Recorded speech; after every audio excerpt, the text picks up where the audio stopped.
영상입니다. 자, 이번 영상은 법원의 승소 판결문이나 공정증서가 있을 경우에 채무불이행 등재, 법원에다가 채무불이행 등재를 신청을 하는 겁니다. 채무자에 대해서.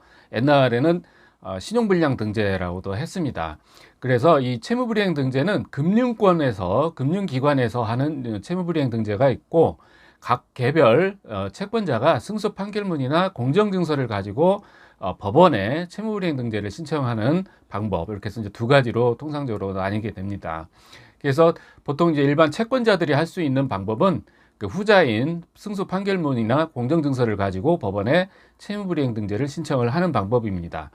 자, 이 채무불이행 등재를 활용을 하는 것은 채무자가 변제를 하고 있지 않을 경우에 신용조사를 해봐서 신용이 양호하고 그 거래하는 금융기관에 정상적으로 금융거래를 하고 있고 통장이 개설이 되어져 있고 또는 신용카드가 개설이 되어져 있다라고 했을 경우에 이 신용불량 등재, 채무불이행 등재를 법원에 신청을 해서 채무자에게 불이익을 줌으로 인해서 채무자로 하여금 변제토록 하는 그 유도하는 그런 방법이라고 보시면 되겠습니다.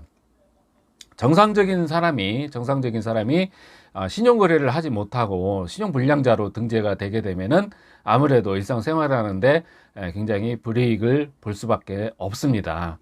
그래서 이 판결문이나 또는 공정증서가 있을 경우에 채무불이행 등재를 하기 전에 먼저 채무자에 대한 신용조사나 재산조사를 먼저 선행을 해서 신용이 양호하고 정상적으로 금융거래를 하고 있다라고 판명이 되면 그때 가서 신용불량 등재 또는 채무불이행 등재를 법원에 신청을 하게 됩니다.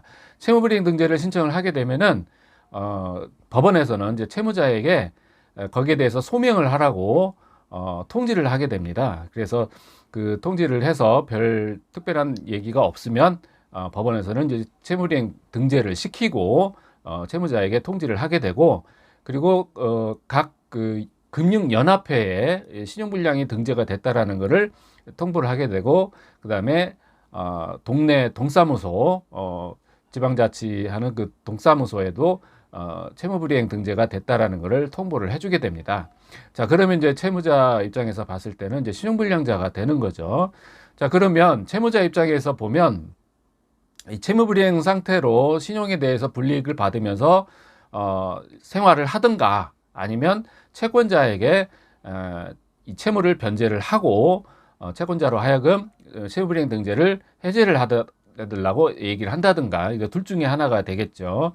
만약에 채권 금액이 워낙에 이제 큰 금액이고 이렇게 했을 경우에는 채무자가 특별한 자산이 없고 이렇게 했을 경우에는 아무래도 효과가 좀 적을 수가 있습니다. 하지만 뭐 1,000만 원, 2,000만 원 정도 전후에 그러한 이제 채권 금액일 경우에는 채무자가 신용이 양호한 상태에서 채무불이행 등재를 신청을 하게 되면은 돈을 변제를 받는 경우가 상당히 확률이 높게 나타납니다. 실무에서 보면 그렇습니다.